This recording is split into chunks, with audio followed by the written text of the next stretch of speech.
The current COVID-19 pandemic has affected the shipping industry in many ways. Operations that usually occur as part of the standard routine of a ship have been severely disrupted, delayed, or even cancelled.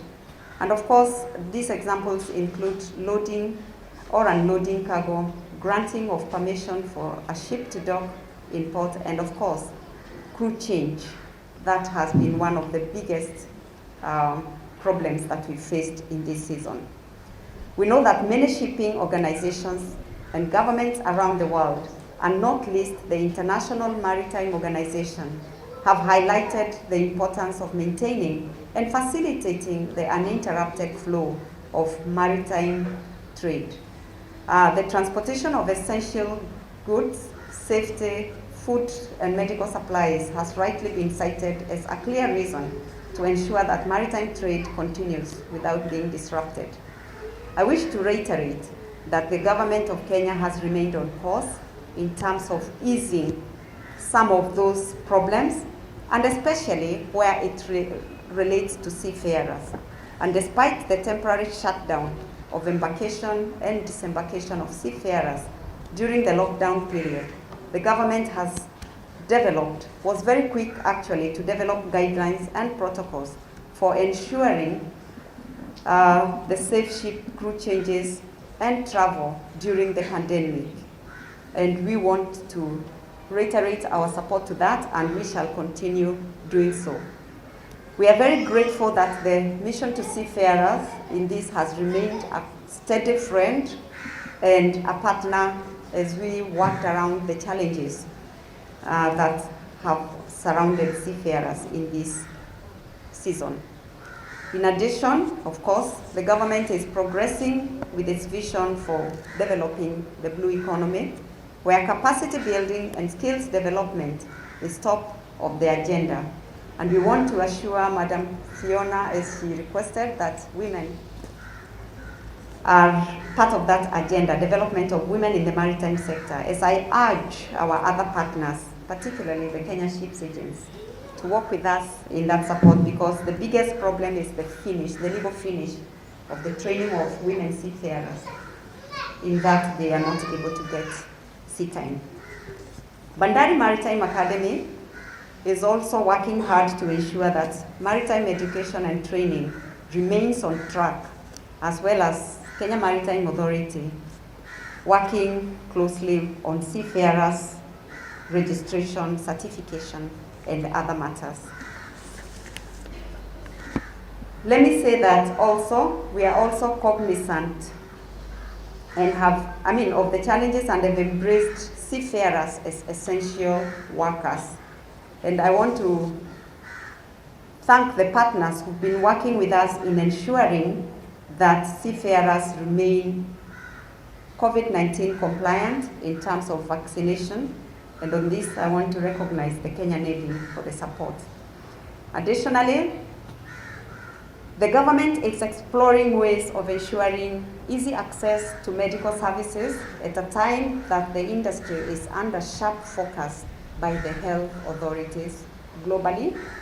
And in this regard, I want to appreciate when the chairman of Mutembei was speaking, he said something that touched my heart in seeking the support of Kenya Ports Authority to allocate this land, because it would really help us in some of the plans that we have, one of which is setting up a medical facility for seafarers to ensure that this critical service is easily accessible and also affordable, particularly to the young seafarers as they seek to join the seafaring community, because one of the biggest drawbacks and one of the biggest barriers we found is the cost, very high cost of medical services as they comply with the mandatory requirements.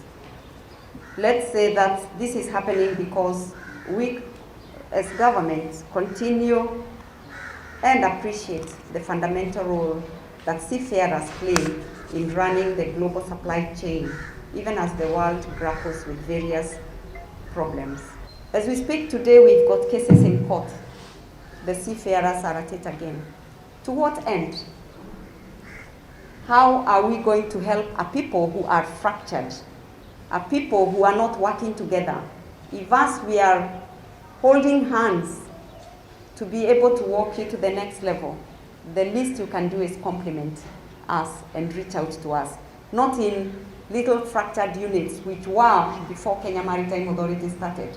I thought we crossed that chapter, and it's very disheartening to see this happening again in this day and age. So I want to throw the challenge to you. One of the biggest challenges the mission to seafarers has continued to face is that of finance. In 1981, the chairman of the managing committee of the mission to seafarers sent a telex to the General Secretary in London advising him that the local committee was of the opinion that the club should be closed. Despite a lot of efforts and proposals put forward to improve the financial situation, the center has continued to experience deficits almost every month. As I conclude, I would like to appeal, especially the Kenya Ports Authority, to consider allocating the land on which the Mission to Seafarers Center stands permanently, as opposed to the lease that they give us every 30 years. With that, a mission can undertake development projects such as accommodation and conference facilities for changing crews and other organizations in line with the maritime labor regulations that requires every port to have facilities for seafarers. Let's work together, the industry leaders especially. We applaud you, but we wish you to do a little bit more. Only 2% of women are seafarers, only 2%. So where are the other 98? Yet women are half the number of world population. So we want to encourage more women, more girls out there to become seafarers. But we can only encourage them if we have a good welfare for the seafarers.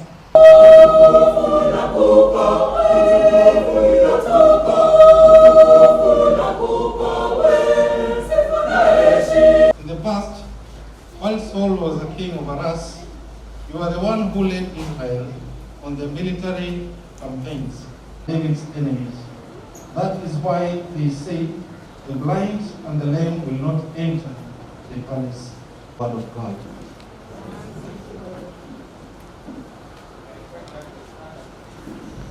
Of hospitality that caters for their well-being in foreign lands.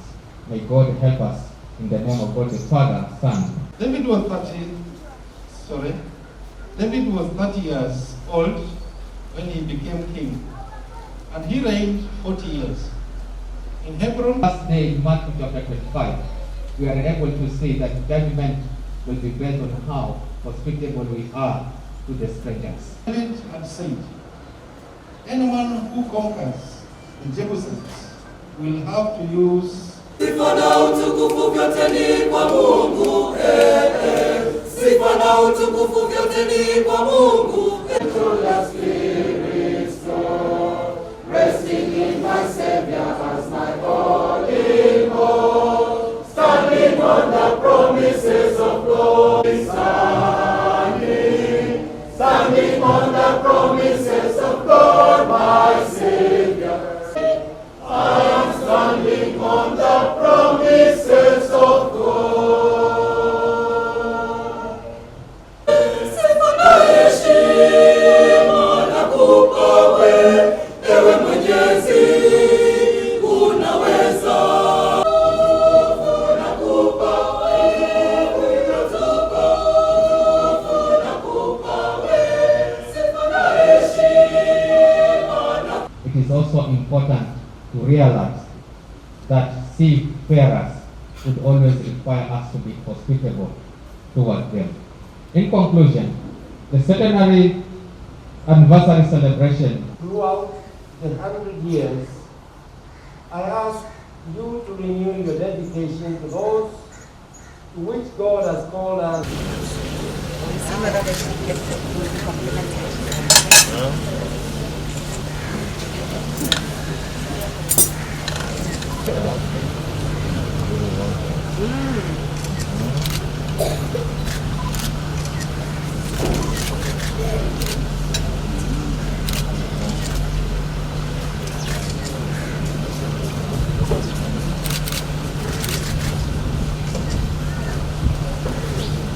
But the thoughts our Bishop has shared with us, the care of those who suffer the challenges of this.